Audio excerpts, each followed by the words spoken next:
আমি যদি প্যান্ট মার্কা নিতাম প্যান্ট তাও, কিন্তু আমি বুঝা শুনে চিন্তা করে মার্কা নিচ্ছি গামছা, যেটা সব মানুষের কাজে লাগে এবং কষ্টের সময় খারাপ হইলে নোংরা হইলে সেটাকে পরিষ্কার করার জন্য কাজে লাগে। আপনাদের আমি ধন্যবাদ জানাই।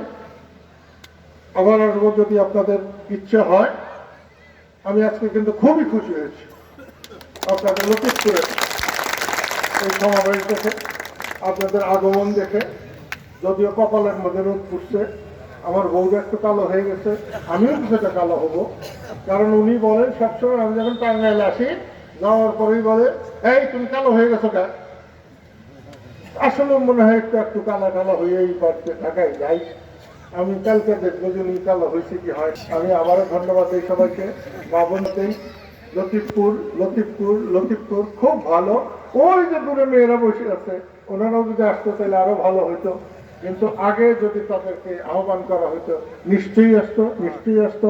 আমি আমার যারা মিটিংয়ে ছিল তাদের বলছি, যারা মিটিংয়ে আসতে পারে নাই তাদেরকেও আমার এই পয়গাম পৌঁছে দেওয়ার জন্য অনুরোধ করছি যে টাঙ্গাইলের দল, গামছার দল, এই গামছার দলে আমরা সকলে একত্রিত হব, এই আশাবাদ ব্যক্ত করে আমি আমার কথা শেষ করছি। খোদা হাফেজ। ধন্যবাদ লতিফপুরবাসীকে। আপনারা অধীর আগ্রহে বঙ্গবীরের কথা শোনার জন্য প্রখর রৌদ্রের মধ্যে বসে বসে বঙ্গবীরের কথা মন প্রাণ দিয়ে শুনেছেন, সুশৃঙ্খলার এখন পর্যন্ত বঙ্গবীরের কথা শুনেছেন। এই জন্য মির্জাপুর উপজেলা কৃষক শ্রমিক জনতা লীগের পক্ষ থেকে আমি লতিফপুরবাসীকে অসংখ্য ধন্যবাদ জানাই।